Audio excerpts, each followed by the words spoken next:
আল্লাহু আকবারের স্লোগান ছিল যেখানে জঙ্গিবাদের গন্ধ খোঁজা হয়েছে সেখানে। কি আশ্চর্য ব্যাপার! আল্লাহু আকবার স্লোগান কি জঙ্গিবাদের স্লোগান? আচ্ছা, আমরা যখন মায়ের পেট থেকে বের হয়েছি, মায়ের পেট থেকে বের হয়ে দুনিয়াতে এসে প্রথম যে শব্দ শুনলাম সেটা কি ছিল? জোরে বলেন। আল্লাহু আকবার শুনেছি। আবার প্রত্যেকদিন মুয়াজ্জিন সাহেব আজান দেন 5 বার।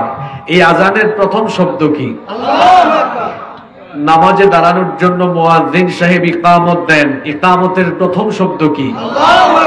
নামাজের প্রথম শব্দ কি? আবার জীবনের শেষ নামাজ, জানাজার নামাজ শুরু হয় কি দিয়ে? এই নামাজটা শেষ হয় কি দিয়ে? তাহলে আমরা আমাদের জীবনের শুরুতে দুনিয়াতে এসেই শুনলাম কি? আল্লাহু আকবার। যাওয়ার সময় শুনলাম কি? যতদিন বাঁচলাম প্রতিদিন 5 বার শুনলাম কি? তো গোটা জীবনটাই তো কেটে যাচ্ছে আল্লাহু আকবার শুনতে শুনতে। এখন মিছিলে অথবা যে কোনো জায়গায় স্লোগানে আল্লাহু আকবার শুনলে এই স্লোগানের ভেতরে জঙ্গিবাদের গন্ধ খুঁজে যারা, আবু জাহালের প্রেতাত্মা হলো তারা। কারণ আবু জাহাল এই স্লোগানকে সহ্য করতে পারত না।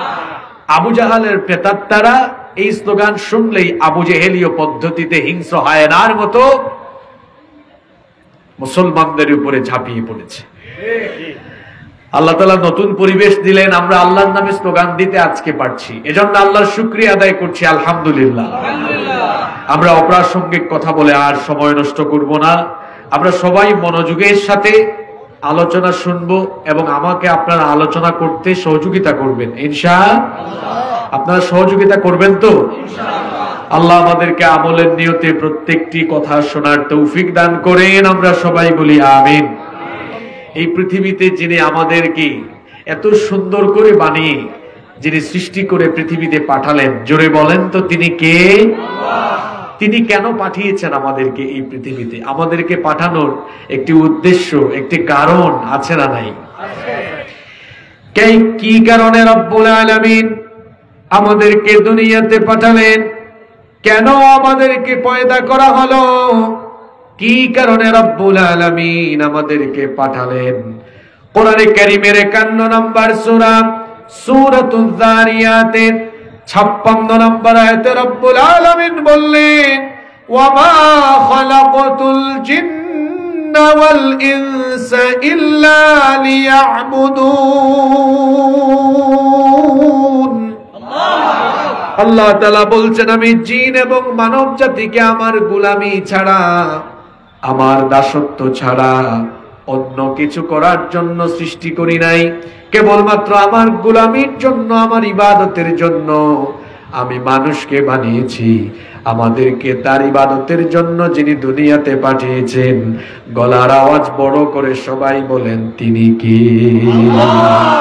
আল্লাহ তাআলা আমাদেরকে তার ইবাদতের জন্য পাঠিয়েছেন। কিসের জন্য পাঠিয়েছেন? ইবাদতের জন্য, তার গোলামের জন্য।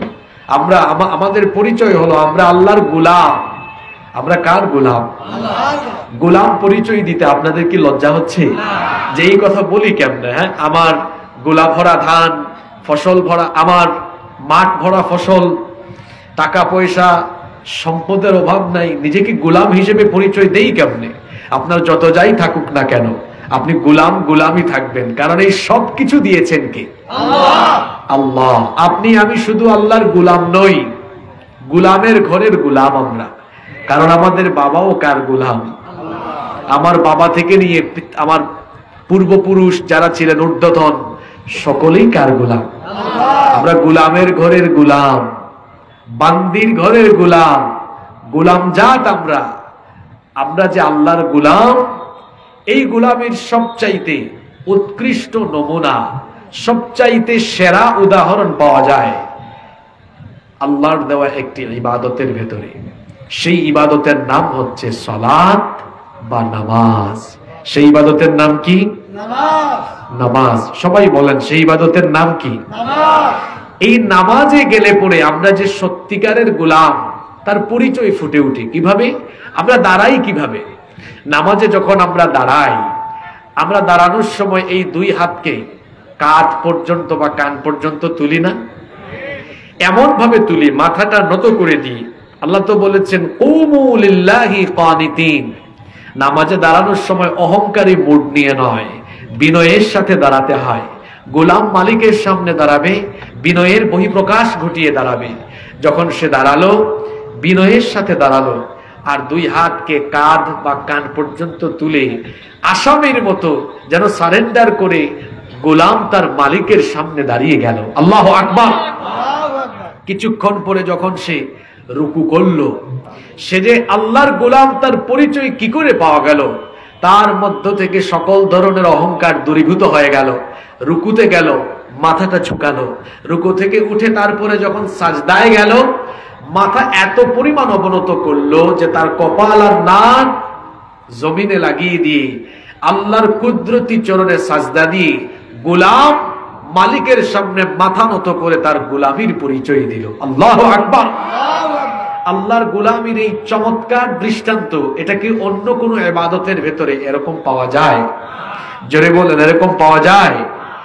নামাজ হচ্ছে তাওহীদের সর্বোত্তম বহিঃপ্রকাশ এবং ঈমানের সার্বক্ষণিক চিহ্ন। এটি এমন গুরুত্বপূর্ণ একটি ইবাদত, ঈমানের পরেই যার স্থান।